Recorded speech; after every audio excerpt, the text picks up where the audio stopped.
अनंत कोटि ब्रह्मांड नायक राजाधिराज सच्चिदानंद सद्गुरु श्री ब्रह्म चैतन्य महाराज की जय। श्री राम समर्थ। 7 सितंबर। पैसा नीति धर्म से कमाएं। चिंता का कोई कारण न होते हुए भी चिंता करने की कुछ लोगों की आदत ही होती है। व्यवहार में चिंता का एक बड़ा विकल्प है। पैसा होने के कारण यदि चिंता होने लगे तो उस पैसे से हाथ धो लेना क्या उचित नहीं होगा? पैसा फेंक मत दो, लेकिन पैसे से प्रेम भी मत करो। जी जान से पैसा कमाकर वही यदि दुख का कारण होने लगे तो क्या फायदा? पैसा कोई जीवन का सर्वस्व नहीं है या सर्वश्रेष्ठ ध्येय भी नहीं है। व्यवहार में जीवन के लिए पैसा तो जरूरी है, अतः उसे नीति का पालन कर अपने पेट के लिए जितना आवश्यक है उतना कमाएं। व्यवहार की दृष्टि से पैसा मिलना चाहिए या कमाना चाहिए तब तो ठीक है, लेकिन वह यदि नहीं मिलता है तो अपना जीवन व्यर्थ हुआ ऐसा किसी को नहीं समझना चाहिए। पैसा यदि मिलता है तो भगवान की इच्छा से मिला है, और यदि अनिवार्य कारण से खर्च हो गया अर्थात चला गया तो भगवान की इच्छा से चला गया ऐसा मानकर अपना समाधान बिगड़ने न दे। पैसा चला गया तो कोई इज्जत नहीं जाती। अपनी प्रतिष्ठा या अपनी इज्जत अपने आचरण पर निर्भर होती है।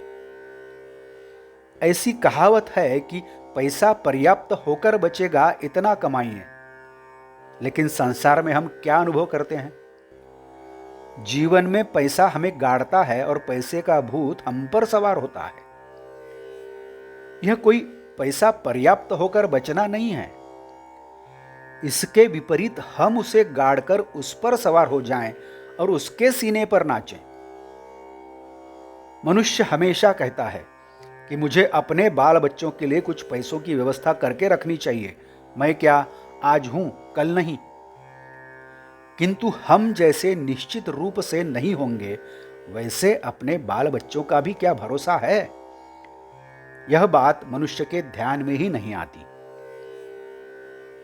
योग वासिष्ठ में उदाहरण है कि पैसों के कारण रामचंद्र उदास हो गए। वैसे वही तत्व हम पर चरितार्थ होता है। दोनों में अंतर इतना ही है कि राम की उदासी पैसा था इसलिए थी, हमारी उदासी पैसा न होने के कारण है। पैसा न होने के कारण हम उदास क्यों होते हैं? क्योंकि पैसा हमें गृहस्थी के सुख का साधन है ऐसा लगता है, और साथ साथ ऐसा भी लगता है कि हमें भगवान प्राप्त हो। अब हम अपने पैसे के 2 विभाग करें। अपनी गृहस्थी के लिए जितना पैसा कमाना चाहिए उतना नीति से कमाएं और जीवन निर्वाह करें। अधिक पैसे का लोभ न करें। यह हुआ हमारा पैसा, अर्थात जो बचा है वह हुआ दूसरे का, उसका लोभ न करें। रईस आदमी पैसे के लिए अर्थात लक्ष्मी के लिए अपना संपूर्ण जीवन व्यतीत करता है, लेकिन वह यानी लक्ष्मी उसका जड़ से अर्थात पूर्ण नाश करती है। इसलिए नारायण का स्मरण करते हुए लक्ष्मी प्राप्त की गई तो वह अपना नाश करती ही नहीं, बल्कि अपने आनंद के लिए कारण बनती है। आज का बोध वचन: पैसा नीति धर्म से ही कमाएं, किसी भी मार्ग से कमाना योग्य नहीं। जानकी जीवन स्मरण जय जय राम। नमस्कार।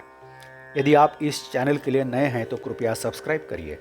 यदि आपने इस चैनल को अभी तक सब्सक्राइब नहीं किया है तो आप भी सब्सक्राइब करिए। इस चैनल को लाइक करिए, शेयर करिए, कमेंट्स दें, बेल आइकन दबाना मत भूलिए। धन्यवाद।